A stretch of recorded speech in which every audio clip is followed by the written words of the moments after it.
મારું નામ ઘનશ્યામસિંહ જાડેજા, ભુજ તાલુકા પ્રાથમિક શિક્ષક સંઘના પ્રમુખ તરીકે અત્યારે હું કાર્યરત છું.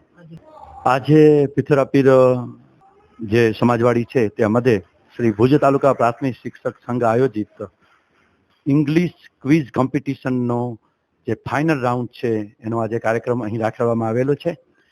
આ કાર્યક્રમ આજથી 25 દિવસ પહેલા અમે શરૂ કરેલો છે.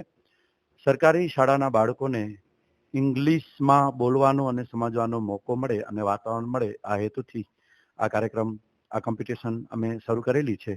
અને આ કોમ્પિટિશન સૌપ્રથમ પોતાની શાળામાં બાળકોની ટીમો વચ્ચે રમાય. એમાંથી જે પ્રથમ નંબર આવે તે ગ્રુપ કક્ષાએ જેટલી પણ શાળા હોય એના વચ્ચે કોમ્પિટિશન થઈ. ગ્રુપ શાળામાં જે પ્રથમ નંબર આવેલી છે ટીમ, એના ઝોન કક્ષાએ રમવા આવેલી. અમે ભુજ તાલુકાની ટોટલ 34 ગ્રુપ શાળાઓના 7 ઝોન અમે પાડેલા અને ઝોન કક્ષાએ જે પ્રથમ નંબર આવેલ છે એ ટીમ આજે તાલુકા કક્ષાએ કોમ્પિટિશનમાં ભાગ લેવા માટે ભુજમાં બાળકો પધારેલા છે. અને ટોટલ 7 ઝોનની 7 ટીમો વચ્ચે આ ઇંગ્લિશ ક્વિઝની કોમ્પિટિશન અત્યારે આ સંકુલમાં ચાલુ છે.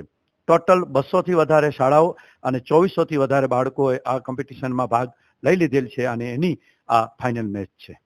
બાળકોમાં બહુ જ જોરદાર ઉત્સાહ છે અને બાળકોને આ ઇંગ્લિશ ક્વિઝ કોમ્પિટિશન અતિ ગમી છે.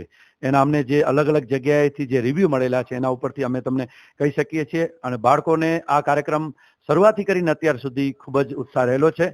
સાથે સાથે આ કોમ્પિટિશન અમારા મહામંત્રી શ્રી મેહુલભાઈ જોશી અને અમારી જે સમગ્ર ટીમ છે આજે 25 દિવસથી સખત અને સતત તનતોડ મહેનત કરી રહી છે. અને કદાચ અમારા સંગઠનના ઇતિહાસમાં પ્રથમ વખત આટલા લેવલે અને આ સ્કેલ ઉપર આ સ્પર્ધા થઈ રહી છે, જેનો મને ગૌરવ છે અને આનંદ છે. સાથે સાથે આ ટીમનો પણ હું આભારી છું અને એમનો આભાર વ્યક્ત કરું છું કે સરકારી શાળાના બાળકો માટે સંગઠનના બેનર હેઠળ આવો કોઈ કાર્યક્રમ થતો હોય તો ખરેખર અભિનંદનને પાત્ર છે.